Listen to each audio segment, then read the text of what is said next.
Hiya, it's Michelle here. I do hope you're well. I've just been filming a little intro with hill visuals for tomorrow's video. So look out for that tomorrow. We're going to geek out on maps and we're going to explore the terrain in the Wells case. Today, I want to pick up on a couple of things that are relevant to what we've been talking about recently. Dudley briefly. Not going to dwell on that. I'm going to focus on two comments, two threads that are running at the moment in my Facebook group. And I was replying to these two threads very, very late last night. I get very salty, sassy, short-tempered, maybe late at night. So apologies for anybody who thought I was rude. I'm just curt and I just want to get my point across. The first one was, did summer die of hypothermia? So hypothermia is when your internal temperature gets too low and you go into shock and you die eventually if the situation isn't resolved. Now the body tries really hard to keep a stable internal temperature so its inner workings work well. Only has a few degrees window. In hypothermia, the body's too cold, the internal temperature starts to drop, so you do things automatically from the autonomic nervous system for the body to regulate its temperature. It shivers to try and warm yourself up. I haven't seen this video, but allegedly this hypothermia theory has come from a nurse. I'm not going to go and try and explore the channel because I think it's nonsense, quite frankly. I think it's nonsense. How would Summer die of hypothermia in June in Tennessee? So the idea is that the swimming hole was so cold she became hypothermic and she died, and then Candice and Grandma had to cover it up. And some of the evidence they're using is that bodies of water are considerably colder than the environment. Well, they are, but this water at the swimming hole was quite shallow where Summer was. She had the top of her body out most of the time. She got out and she was probably cold because going from a cooler to a hotter temperature makes you feel cold. She got dressed in a school outfit and then she spent, an hour in a hot car. So it's completely the opposite theory to Summer dying in the car because it was Grandma's truck because it was so hot.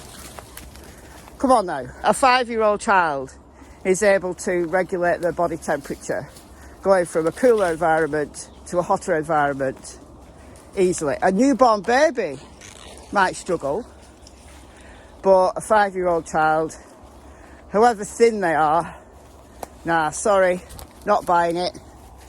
Doesn't fit the science whatsoever. So no, let's say no to that one. The second one was a comment saying that Summer getting abducted from outside is just as unlikely as her getting abducted from her basement. So that's quite ridiculous because getting abducted from your own home is incredibly unlikely. Incredibly unlikely.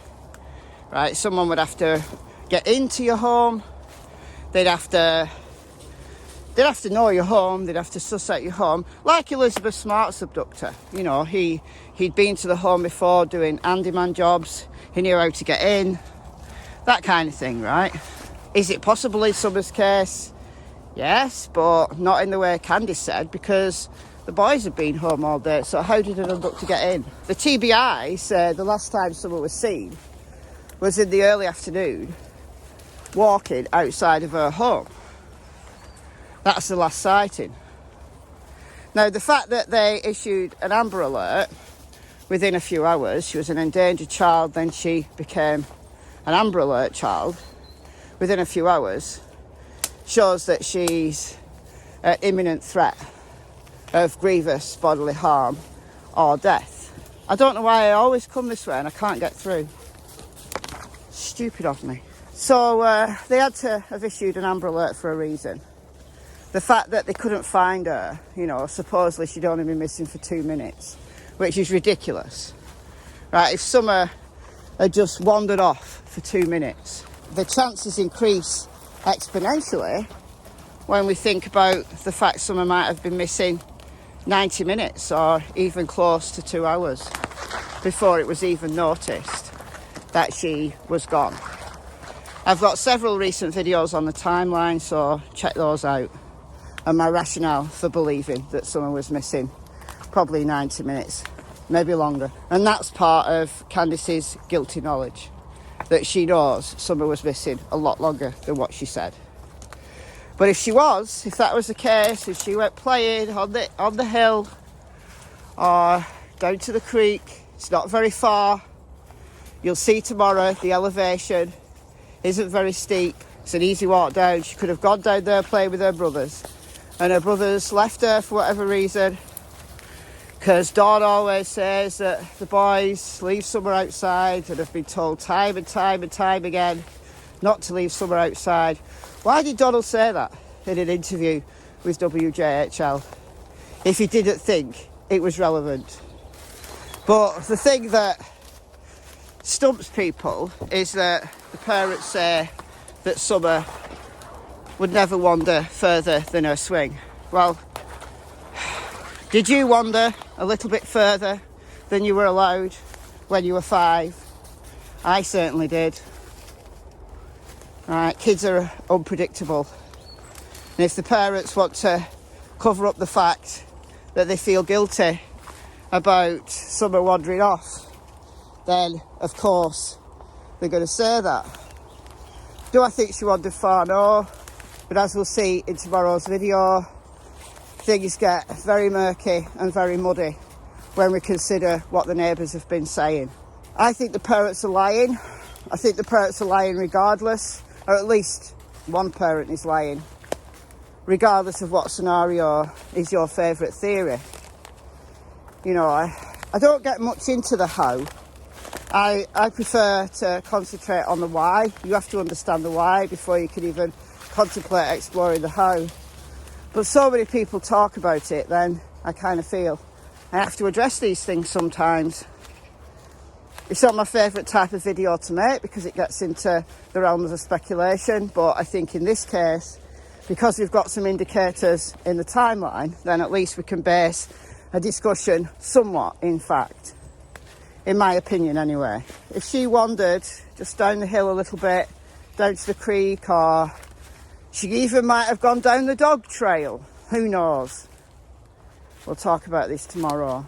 But if someone had abducted her down the dog trail, they'd have had to spy the chance for Summer just to be there in the basement at the right time. How would they have known she was in the basement at that time?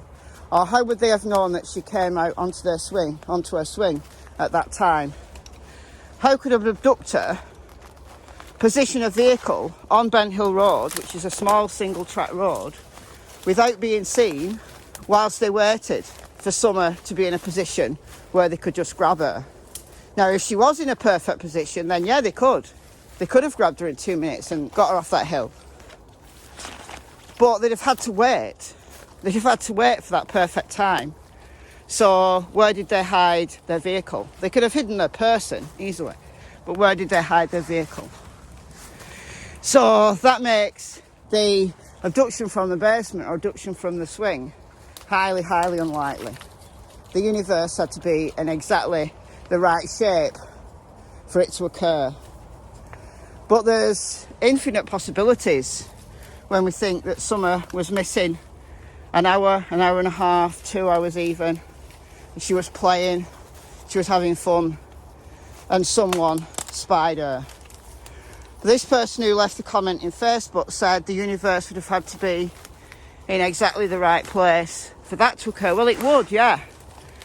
But an opportunist abduction, it happens. It happens. Happens all over the world.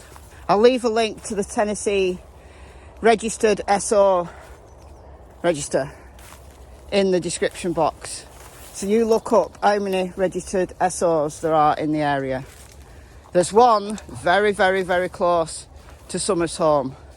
Easy walking distance from Summer's home. I'm not implicating that person specifically. I'm just saying that there's a lot of SOs in that area. You've also got to remember that these are registered SOs. People who are SOs but have never got caught outnumber the registered guys by manyfold. So you increase the chances greatly if you think that there's so many people who predate who've never got caught. Not yet anyway. So there you have it. Finally, before I sign off, let's just mention that Donald has been on a channel and has replied to Dudley. Well, I think we all expected that he'd reply to Dudley. Dudley is his ex-co-worker that he implicated in Summer's disappearance. He thinks that Dudley has motive. He slurred his name. Dudley's had a terrible time. His family's had a terrible time. Dudley has finally spoken out on Sweetie Pie Low's channel. I did a video on that the other day. In my opinion, Donald's story is far less believable than Dudley's.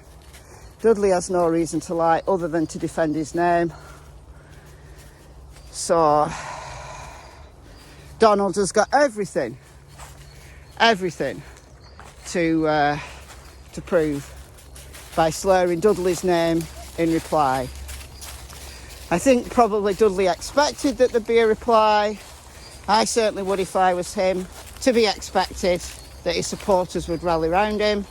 They've tried to implicate Geordie Sue again. I mean, just come on. Come on now. Come on now. You know, it just gets silly. You know, you've got to concentrate on the why.